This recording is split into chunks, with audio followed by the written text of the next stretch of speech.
The blows on the front door echoed by the urgent deserted street. The wood vibrated with each impact, as if the officers were trying to cross not only the entrance, but also the silence that involved that house. "Hello? Can anyone hear us? Please answer," shouted one of the officers, the voice loaded with tension. Laura Hayes, one of the officers present, circumvented the porch worn out of time. His eyes peered the inside through a window partially covered by torn curtains. "Dougie, come fast. I think there's someone inside," he called, the hasty tone. "It seems like a person. It's sitting, but don't move." As they tried to decide the next step, the loaded atmosphere suggested that something deeper and more dark waited beyond that door. Jenny Wallace, the housewife, was known for her apparent strength, but also for her discretion. A resident of Okamos, Michigan, she was the mother of Lily, a 6-year-old girl who seemed to carry the weight of the world on her small shoulders. At school, Lily was a silent presence, always with a lost look that her teacher, Amanda Foster, could not ignore. Amanda was a woman with a close look and compassionate heart who saw in Lily something more than simple shyness. There was sadness there, a kind of melancholy that should not belong to a child. Lily's days of school were punctuated by disturbing silence. While the other children played and laughed, she remained alien, as if she was in another world. Amanda suspected that something was wrong in the girl's family life, but she didn't know how to approach the situation. Everything changed in an afternoon that seemed common. Jenny arrived to pick up Lily, wearing sunglasses despite the cloudy day. When she leaned over to greet Amanda, a slight movement revealed a bruise under her glasses. Amanda tried to disguise the shock, but the gripping took over. "Jenny, is everything okay? It looks like you got hurt," he asked gently, but firmly enough to show his concern. Jenny hesitated for a moment, as if seeking an answer that could close the subject quickly. "Oh, it was just a silly accident," he replied with a forced smile. "I knocked on the cabinet door." Amanda knew the excuse was not convincing, but decided not to press. "I understand. If you need something, I'm here, see?" said, hoping that Jenny would feel that there was support to the willingness. In the following days, Lily stopped appearing at school. Amanda was looking at the door of the room every morning, waiting to see the girl come in, but the absence was lasting. The discomfort grew like a shadow, bringing with it a sense of impotence. Finally, on a dark morning on Monday, Lily's father left her at the school gates. The relief invaded Amanda Foster as she saw the pale and fragile girl, who seemed even more downcast than normal. Amanda found it strange that Jenny wasn't there that morning. She had only seen Mr. Wallace once before, on the first day of school. He avoided any eye contact or conversation, hastily coming out as soon as he left Lily. Amanda still remembered how nervous he looked, nervously looking quickly when she tried to greet him. While Amanda helped Lily settle, something caught her attention. There was a small piece of paper coming out of the girl's sock. Curious and cautious, she knelt to adjust her and withdrew the crumpled roll. Amanda's heart fired as she unfolded the note with trembling hands. The message, written in a hurry in Jenny's handwriting, sent a chill by his spine. "Call the police. Don't let Lily come home." Amanda contained the tears, overwhelmed by the gravity of what she had read. His suspicions were correct, but now everything seemed even more real and urgent. Disguising his concern not to alarm Lily, Amanda asked gently, "Lily, did your mum put it in your sock?" The girl nodded shyly, saying nothing. Amanda knew she needed to act fast. Hiding the note in her pocket, she led Lily to the room where Director Mr. Harrington was waiting. Director Harrington, a man of low stature and severe expression, was known for his dedication to education and care for his students. Reading the note, his expression hardened even more. "We need to involve the authorities immediately," he said, determined. While the director watched Lily, Amanda dialed the emergency number, his voice shaken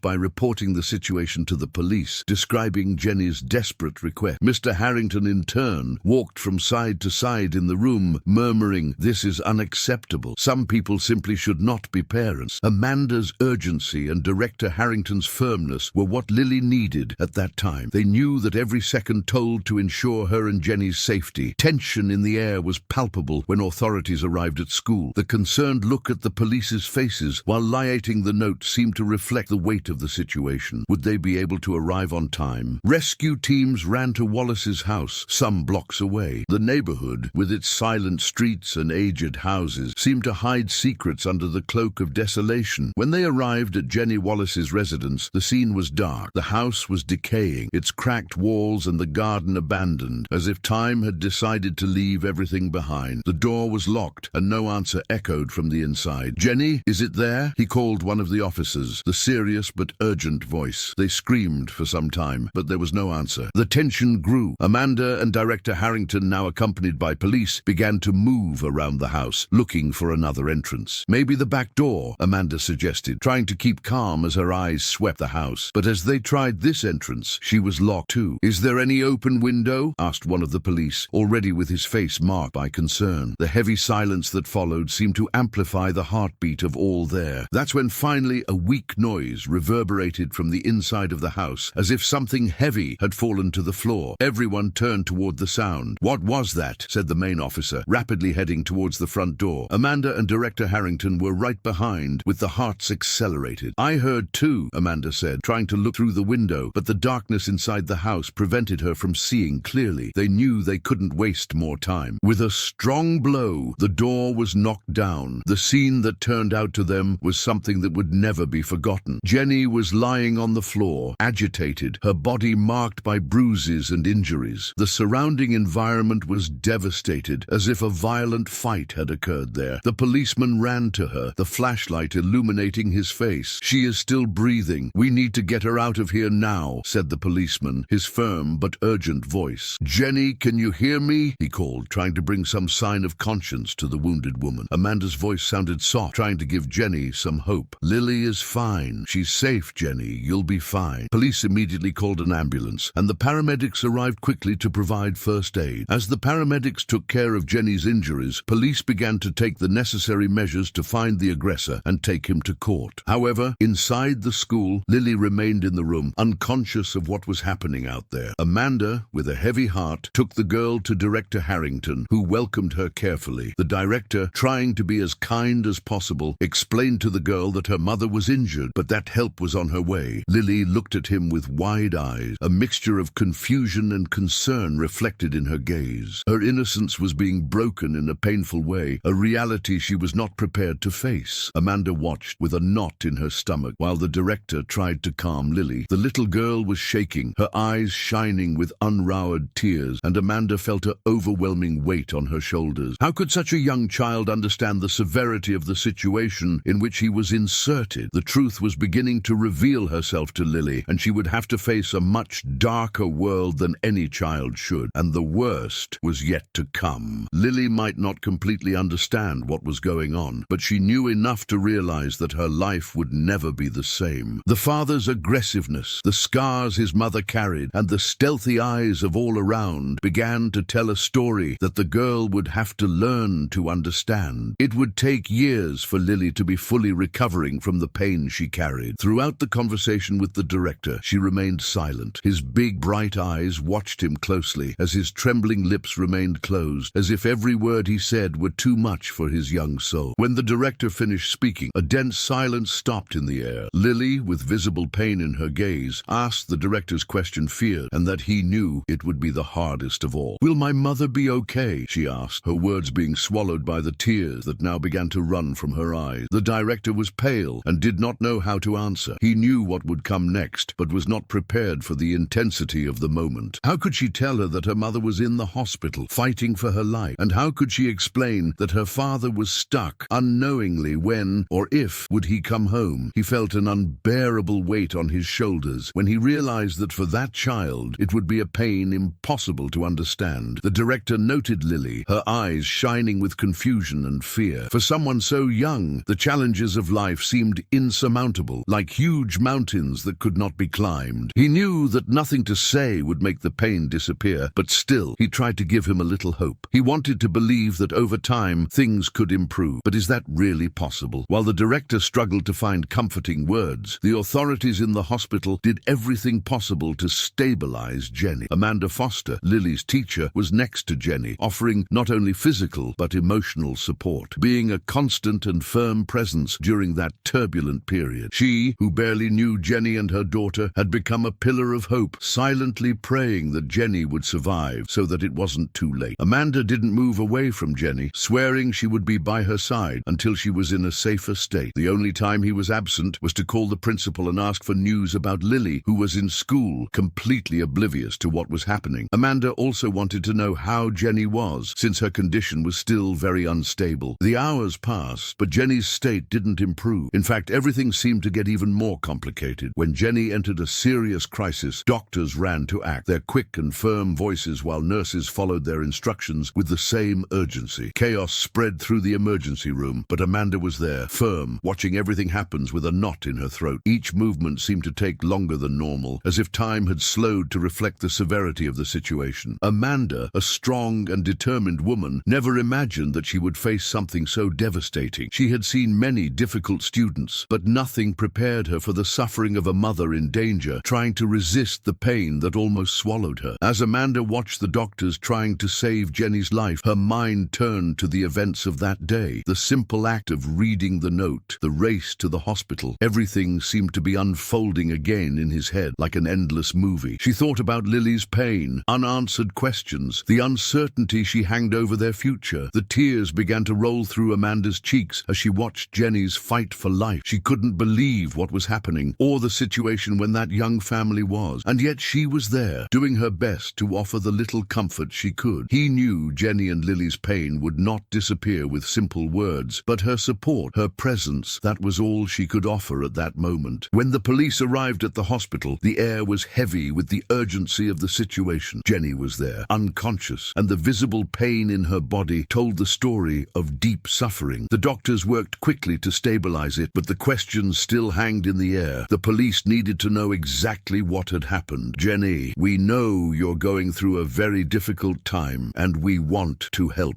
But we need you to tell us what happened. The marks on your body, the bruises. It seems that there was abuse. Can you tell us? Asked one of the officers. The question fluctuated in the air. Simple, straightforward, but meaningful. Jenny could not respond immediately, but the truth, so painful, was there, ready to be revealed. She knew there was no way to hide. With a visible effort, Jenny swallowed hard, trying to gather strength to speak. The words came out of his mouth with a tremor, a whisper of pain that echoed more than any scream could. He drinks. Whenever you start drinking, everything changes. He hits me, and sometimes he hits Lily too. These words fell into the environment like stones, heavy and deep, filling the space with the bitter reality of abuse. Jenny tried to look away, but knew she could no longer ignore what was happening, could no longer protect the man who destroyed his life and that of his daughter. The younger policeman, Dougie, looked at her with a mixture of compassion and urgency, his soft but needed voice. Jenny, you have to tell us. Lily, is the girl okay? The fear in Jenny's face was palpable. She felt the weight of the question as if it were an even bigger load. Lily, her girl, so young and innocent, wrapped in something so cruel. She swallowed the knot that formed in her throat, feeling that her voice failed with every word she tried to say. She has bruises too. It makes no difference. When he is out of his mind, Alayla tries to hide, but he always finds a way to hurt her. I tried to protect her, but he always said that no one would believe me, that I couldn't leave. The pain was clear in every word she said, as if the memories of violence were being unearthed one by one. Tears began to run down his face, wetting the pillow where his head was resting. The weight of guilt, shame, impotence, all this overflowed in it. Laura, the policeman, felt the depth of Jenny's suffering, but her voice remained firm, like a lighthouse in the storm. Jenny, you're doing the right thing now. There is no shame in seeking help. You are not alone. Neither Lily. These simple and straightforward words brought a slight relief, like a soft breeze in the middle of a storm. Jenny looked at Laura, feeling a thread of hope that was beginning to emerge, something she hadn't felt long ago. With a deep sigh, Jenny finally spoke the last part of the story. She knew how to be the key to ending it all. His voice was weak, but determined. Cautiously, the police asked Jenny to tell where they could find her husband. The silence in the room was deafening. Amanda felt a knot in her throat. Jenny was so fragile that she seemed impossible for her to give any kind of response. But with a heavy sigh, Jenny looked at the police and, with a broken voice, said, He works in a fishing store near the lake. The words fell heavily over all. Amanda didn't know if she felt relief or sadness. Jenny had given a crucial track, but at the same time, he knew what that meant. The man who had caused so much suffering would now be found, and this somehow brought relief mixed with the pain of a reality that could not be ignored. The collection of tests at Wallace's house was being finalized. Every detail had been carefully registered, and the domestic violence that had unfolded there was documented in photographs and notes. The marks on the walls, the broken objects, and above all the bruises on Jenny's and Lily's body were enough evidence to justify the arrest. Laura and Dougie were in the hospital, reaping the victims' testimonials to make everything documented. They had collected as as much evidence as possible, but the attacker's arrest still depended on immediate action. The man who had caused so much suffering was a few blocks away, and the police knew that the arrest needed to be done without delay. "We have everything we need," Laura said with a firm tone, but the tension in her voice was palpable. She looked at the document with photos of Jenny's injuries, the images being analyzed, and finally confirmation that Mr. Wallace should be detained. Dougie nodded and headed for the phone. He called the central, asking the arrest operation to be started immediately. The team was preparing to go to the fishing store where the attacker worked, knowing that with the tests in hand, there was no time to waste. The blatant was evident. "We're going after him now," Laura said after hearing Dougie's confirmation. She approached Jenny, whose eyes were now more focused, trying to understand what was going on. "Your safety is our priority. Let's make sure he doesn't hurt you anymore or Lily." Jenny looked at the policeman, her eyes still swollen by tears, but now there was a flash of relief, as if finally the pain that haunted her was starting to be confronted. The operation was fast. When they arrived at the store, the tension took over the environment. The police were ready to act, their firm hands, their eyes certain. Mr. Wallace tried to escape as soon as he noticed the presence of the authorities, but the panic of a guilty man was not enough to stop them. In a few seconds, he was immobilized, handcuffed, and taken in custody. The arrest was a decisive moment, not just for the security of Jenny and Lily, but for the restoration of peace in their lives. Jenny, although she was still physically recovering from her injuries, could now feel a weight being taken from her shoulders. But the real work, the reconstruction of their lives, was just beginning. In the days of Wallace's arrest, Jenny began his healing journey. She knew it would be long and full of challenges, but at least she was surrounded by a solid support network. The community, once distant, was now by its side. Social services provided a safe shelter for Jenny and his daughter Lily, where both could find some kind of stability while Jenny tried to compose themselves. Lily's school, where Amanda Foster was a teacher, also supported, and the director, Mr. Harrington, was attentive, ensuring that Lily had the space and the help she needed. Amanda, as always, was next to Jenny. It was a constant presence, helping the woman find the strength to continue. Jenny, who was initially in a state of deep shock and shame, began to realize that her life was not over. It could, yes, rebuild it, step by step, but most importantly, she was no longer alone. Lily also began to flourish, with the help of Amanda and other members of the community. Its transformation was remarkable. The girl who once remained silent and withdrawn now became a safer young girl, more aware of her voice.